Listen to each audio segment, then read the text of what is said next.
In the County of Grande Prairie, Alberta, a new chapter is unfolding, and it begins with a familiar name. On October 20th, residents headed to the polls, casting their votes for people they believe that will shape their community's future. Some new voices, some well-known ones returning to the table. Now, just a week later, at the very first meeting of this new council term, the group of newly elected councillors turned to a trusted hand to guide them forward. Former Deputy Reeve in the last term, Amanda McDonald, has been chosen by her peers to take on the role of Reeve, to lead the County of Grande Prairie into the next chapter. Now, we sat down with Reeve McDonald to talk about leadership, local priorities, and what lies ahead for this growing region of Alberta. This is Municipal Affairs. Across Canada, our cities, towns, villages, and rural communities are alive with stories waiting to be told. Stories of innovation and economic development, resilience in the face of the housing challenges, and the financial hurdles municipalities overcome every day. At the Cross Border Network, we bring these stories to life. From coast to coast to coast, we're connecting Canadians to the issues shaping our communities and showcasing the people working tirelessly to make them thrive.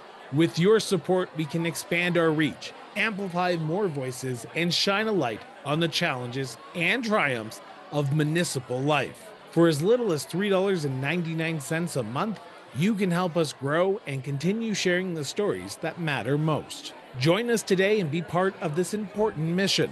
Together, we can tell more stories, build stronger communities, and make a real difference. Support the Cross Border Network now. Visit www.crossborderinterviews.ca today. Reeve, thank you so much for sitting down with me and talking about yourself, talking about the last election, but also talking about the path forward for the County of Grande Prairie, number one.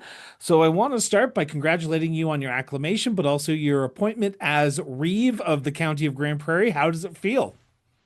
It feels great. I was just talking to you before, but it's been busy, right? Monday happens and you go right into organizational meeting and then council meetings and then orientation and now, events in Edmonton. So it's been busy, busy, but feeling really good about it. So looking around the council table, you have members who are returning, some members who are new. How does it feel to have that first organizational meeting under wraps and sort of getting a vibe of how this term of council is going to shape up? Really great, actually. I mean, the one sort of bonus with putting your name forward for Reeve is you're having a lot of conversations with returning council, but also the new council in that sort of week before or in between the actual vote and your organizational meeting. And so I have known a couple of the new members previously, and then two of them I hadn't met before, but had sort of known of them. And so had some really great conversations with all of them in that sort of week period. And then these last couple days has been really great. They've brought great questions, well thought, and has just sort of fit right in. I mean, even around the lunch table, they're involved and interested in sort of personal lives, but also council and what's happening. And yeah, I think it's going to be a really, really great 4 years. So what do you see as your role as Reeve over the next 4 years to ensure that the work that started last term while you were Deputy Reeve and Bob Marshall was Reeve doesn't stop because the new term has started, but the continuation still goes there, but you also put your own spin on what the Reeve's position will be? Yeah, I mean, that's exactly right. It's about kind of learning from what Bob was doing, what Leanne had done previous, what even my father had done before that, and kind of just tweaking what needs to be kind of molded. It's one of those things where nothing was wrong. Nothing needs to, I don't need to come in here and fix things.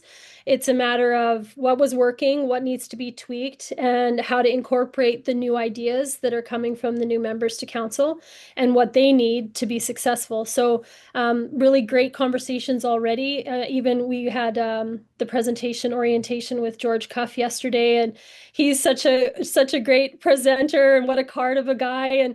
And just some of the comments that he had, you could just see, bells and lights going off on people's heads, and they're like writing notes, and we're going to talk about this later. And so that's what I'm here to do: listen to what's going to work for people, and then let's institute those changes that need to be happening. But I don't foresee any massive, Amanda's new policy coming in. It's more of just let's keep working on the things that are working and let's tweak the things that need to be tweaked. Okay, so you opened up Pandora's box. I wasn't going to mention it unless you mentioned it, but you are now sitting in the exact same chair that your father once sat in. How Yeah. does that make you feel knowing that you are going to be dealing with the exact same issues in the exact same chair that your father once sat in? Not the exact same chair because I'm assuming it's changed since then, but in the exact same position. You know, it wasn't ever sort of this goal, certainly not as a young child. Even when my dad was sort of bugging me to run for council, I was like, no, that's not my thing. It's your thing. And I think we mentioned that the last interview. But, now that I'm here and his call on Monday night was pretty nice. He was just pretty proud of me. And and so, I don't know. I've reflected on it a little bit as to, how I truly feel. I'm not sure I fully grasp it quite yet because it's just been all hands on deck and making, all the moves that have had to be made in the last few days. But I certainly am really proud. I mean, I'm proud to be from the county, period, let alone to know that, my family has really worked really hard to provide and be a public service to our community and represent the, Crystal Creek, Bezanson area as best we can.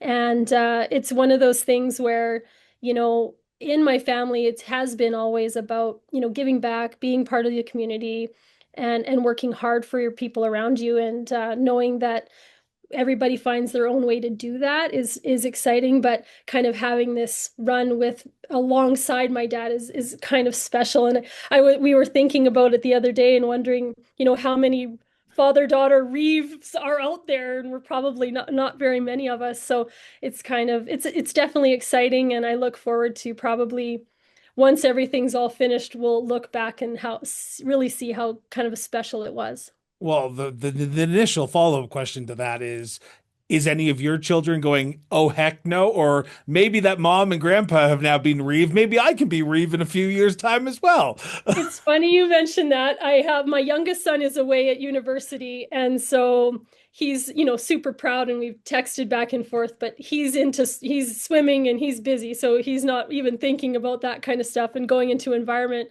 But my older son, who is still in Grande Prairie, he looked at me and was like, absolutely not. Don't even ask. So, I mean, who knows? But yeah, he said, no, public speaking's not my thing. What you do isn't my thing. So I'm not sure. It might end with me, but that's okay. That's all right.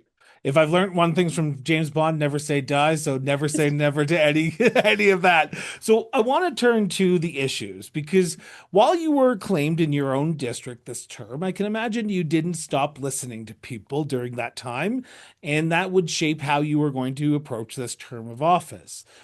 And while there are people who are going to be catching up to speed, the newly electeds, but also the returning, they have heard their own different things as well. What are the top priorities for this council in this term of office, in your opinion? Yeah, and actually it's interesting that you bring it up, and I really appreciated our administration because one of the things we did in our very first orientation day, even before people were had taken the oath of office, we had kind of a just how to come to council and how to that kind of do that kind of stuff. And we actually went through and thought, at this point, when everything is top of mind, this is when we've basically done a massive public survey of our residents across the county, right? Everyone has been door knocking and talking to people. And so our administration was like, let's capture that information. Here's some questions, bring that to this day. And so we actually went through and everybody kind of brought, I'm hearing, questions about roads or snow removal or what have you. And so honestly, there was a lot of actually positive feedback, which was really nice. So I know I referenced roads, and there was a lot of really positive feedback on roads, which is hard to believe sometimes because I know it is always priority for people.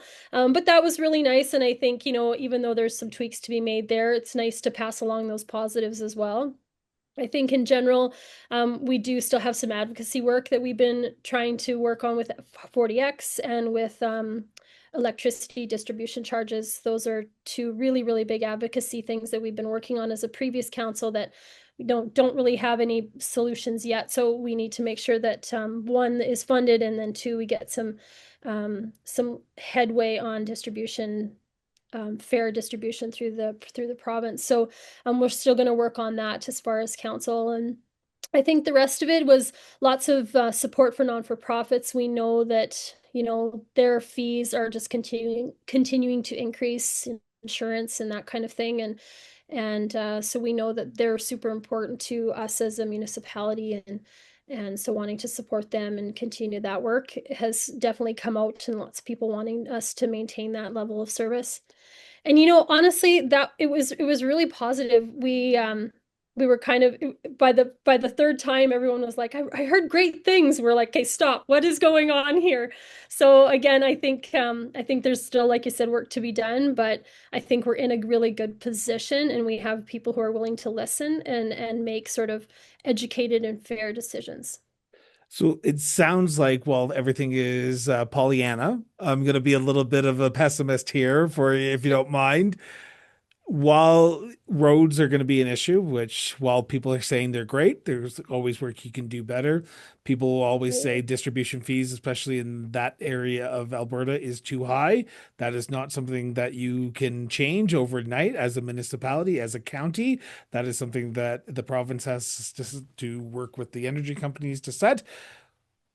What does the county do in the short term to ensure what you heard during the election doesn't just become a shelf on a book on a shelf and collects dust? Because people want action now. And I know it's still early days, and I know you're sort of drinking from the fire hose because in your new position of Reeve, you are literally drinking from the fire hose. What do you see as your role as Reeve, ensuring that what was heard, what the councillors brought to the table in that meeting with administration, doesn't just sit on a desk somewhere? Yeah, sure. I mean, in the immediate short term, we've had conversations already as council on instituting more of a council check-in. And so the intent, we always had intent to do them, but it was one of those things that kind of continually, we got too busy and we moved it, and then we bumped it and it just didn't happen. So I've been really clear with them that we're going to make it a priority. And so at that point is sort of when I would look to council to sort of continue to bring those things up and not let it get like that. Further to that, though, part of the note taking from administration when we were doing that roundtable was taking all that information down and specifically bringing it back for a strategic plan, which is in early 2026. So if we have forgotten maybe what has happened or what we heard, it's already written down and it will be brought back when we have our strat plan. And that's the intent, is to then make sure that that strategic plan is also aligning with what we heard. And so then once it's part of, all of that stuff is part of our strategic plan, then it is on every request for decision that we receive. So no matter what, from now till the end of 4 years, when we look at a request for decision, it will reiterate, does it fit within your strategic plan, which is all based on exactly what we just talked about. So I see exactly the kind of the concern you're making, but at the same time, we're vowing to include it into that process. So it will be front and center every time we make those decisions. One of the big roles of a Reeve, or even a chief elected officer of any municipality, is building relationships with the surrounding communities, surrounding towns that are within your county, but also your MLAs, your MPs, to ensure that you have that strong relationship. Now, I can imagine you had a working relationship with some of them beforehand, but I know some did go down in defeat. I'm talking about the MD of Greenview. Tyler Olson was not reelected, so a new Reeve. I'm not sure who that is as of yet. I'm not sure if they've had their organizational meeting, and I feel like the Reeve probably is nodding their head. So I'm assuming they have had one. Yeah. Yeah. Who is the new Reeve? Ryan Ratzlaff. Okay, right, okay. Yeah. So, are you planning to ensure that your collaboration with your neighboring partners, whether they be within the county or even surrounding the county, continues to grow under your leadership over the next 4 years? Yeah, absolutely. So I've reached out to Ryan already. We've exchanged all of our information. We had a great chat. And, one of the things that we've done as a region for a while now, but specifically over the last 4 years, is really work hard on those relationships. And so even as our councils as a whole, let alone Reeve and Deputy Reeve, but as myself, as Deputy Reeve, you kind of get pulled into some more of those conversations. And so yeah, the intent to continue that conversation is very high priority. one of the things that we've done in our region is make groups that force us almost to be partners. So Invest Northwest is between all three of us, and I had not sat directly on it as the deputy. I'll be on that committee now as Reeve, but at the same time, Ryan will be new to that. But again, we've already had that conversation. He's, up to speed on what it is and why it's important. And so, coming into conference season and then coming into some of these meetings that someone like Invest Northwest will have, it's only going to solidify those relationships. And, we're not only having meetings as council, but, we're investing in that financially as municipalities. So, we realize, we see the importance of those conversations and those relationships. And so, I'm certain that, Jackie and Ryan will have conversations, and I've talked to Jackie since. I've also talked to Ryan since our reelection. And, I totally agree with what you're saying, but I think the proof is also in our actions. It's not lip service. We're actually having meetings and making committees and making moves that actually show that we're partners. So while I talk about regional collaboration, I have to ask this question because, well, you are Reeve now, so I have the ability to ask you this question. When we last chat, it was an ability to. So one of the regional collaboration parts that is going to probably be ending here very shortly is your RCMP. Now, the city of Grande Prairie is moving to their own police force. It is in the transition right now. I think it's supposed to be up by 2026, 2027. That means the County of Grande Prairie is going to be potentially looking, or is already looking at, ways that we can ensure that people feel safe in their community. What role do you see as council and even as Reeve to ensure that smooth transition doesn't negatively affect the people of the County of Grande Prairie? Yeah, and I didn't mention it before, but crime prevention is definitely one of the top things that we're hearing from residents. It's And like I so, knew we should be talking yeah, about that. I know. Yeah, so you're right. That it was something that did come up, and so we've definitely considered and thought about all of those exact topics. The thing for us is, the RCMP contract is going till 32. And so for us, with the city in a fairly new position with their police force, we're kind of in a nice place, to be honest, because we have a couple years to kind of see what's happening. Let Grande Prairie get their feet underneath them. Let them figure out what's going to happen. Let's see what the province, provides with. Are they potentially going to offer a provincial force? Are they going to just do more with what they have, or give more powers to currently what they're providing? And then, what does the RCMP contract look like? Will it be extended? What is the fees? So we kind of have about 3/4 options ahead of us, and we have a few years to kind of evaluate what's happening. And then, I mean, I think once we have some more information in all three regards, then we'll be in a situation that we can kind of make the best decision for the county. It being in it, we're not urban, we're not rural, we're sort of this urban kind of I'm format. sorry. That is Um, the very first time I've ever heard the word urban on you've any not heard of from urban before? anyone. So I'm using that from now on, FYI Reeve. Okay. Perfect.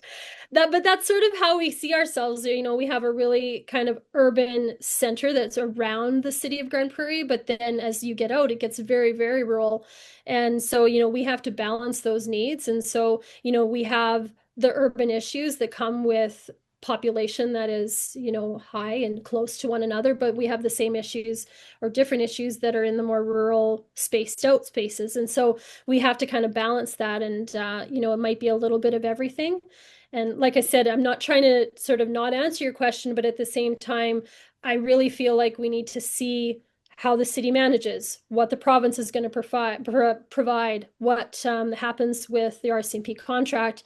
And I think we're going to be in a situation where we're going to have to look at everything and make the best decision for what we need. And it's not going to be this year, right? So we'll have to kind of, but keeping those conversations open.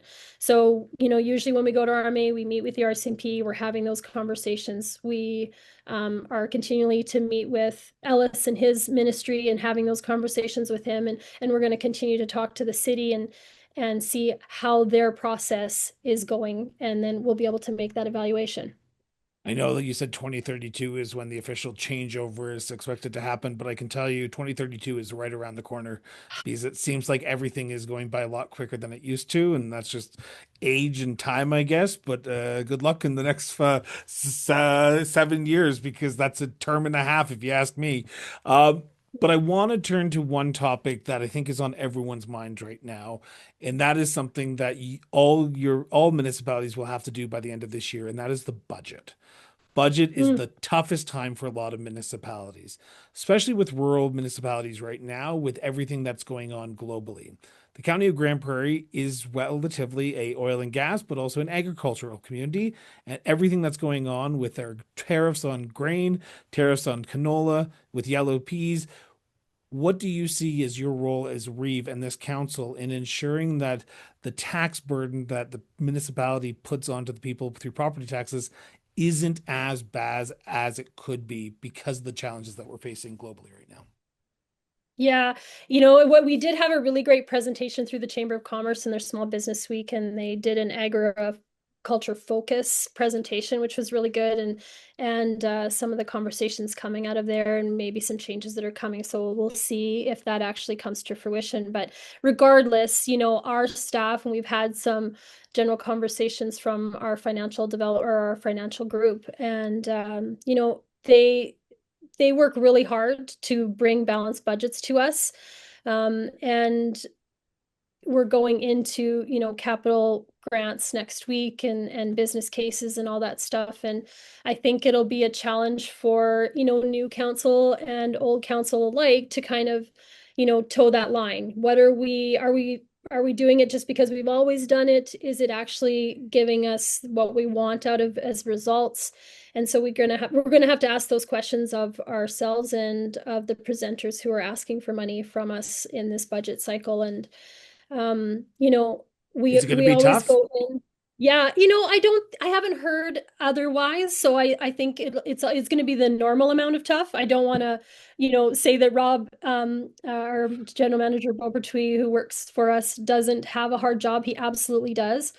And trying to balance all these wishes that council has and wishes that everybody has on him is not an easy task, and to present us with something that he feels like he can stand behind and that we're going to support. So they're still doing those final touches. We won't do our final interim budget discussions or decisions into December, but like I said, we do have business cases and capital grant presentations coming up over the next couple weeks. So that once that happens, I'll have a bit of better idea. Right now, we just don't really kind of know what the asks are. But it'll be up to this council. I know, like I said, you have these new people coming on, and they're gonna not want to come in and have a massive tax increase after they just told everybody that they would, listen and keep taxes low. So, it'll be interesting to have those conversations. And when you kind of get down to the nitty-gritty as to, the $20,000 asks, they add up, right? So when you're like, well, it's only this amount, but then when you, kind of keep going, you're like, wait a second, where are we? So I think the process is going to be really interesting. I'm going to appreciate the new conversations around the table. And, I think people are really going to be questioning every decision as to, even it might be a feel good give. Is it actually, serving the residents and making it a better, position for us? So I think that'll be the conversations that we continue to have at our table to make sure that at the end of the day, if there is an increase or if we're standing the line or if we're holding back a service, that it was the right decision. Now we are just 2 weeks into this term of office, and this new series, The Path Forward, is going to be airing over the month of November. And in 4 years' time, we're going to come back to these guests like yourself, Reeve, and ask you how has this term of office been. So I need you to put your magic time hat on for a second and put yourself 4 years from now. What does the County of Grande Prairie look like in 4 years' time, in your opinion? Good question, Chris. I don't know if I have like this magic ball. I certainly don't have that for you to give you, but it gives me a bit of an adage, and I'll go back to my dad again, where he always said, always leave something stronger than you received it. And so I think at the end of the day, I would hope that, in 4 years' time, we have this conversation and I can say that, I led with integrity, I made smart, fair choices, and that the county is stronger today than it was 4 years ago.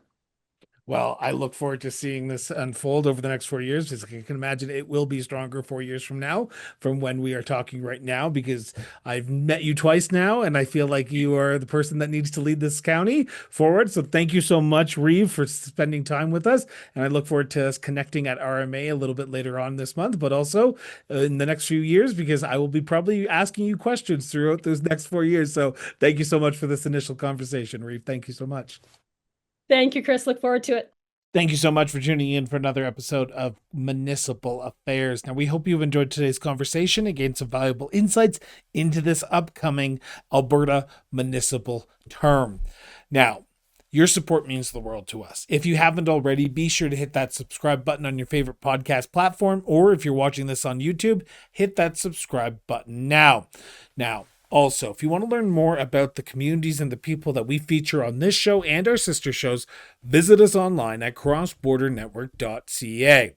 Until next time, stay informed, stay engaged, and we will be back with a brand new episode of Municipal Affairs shortly. Till then, everyone.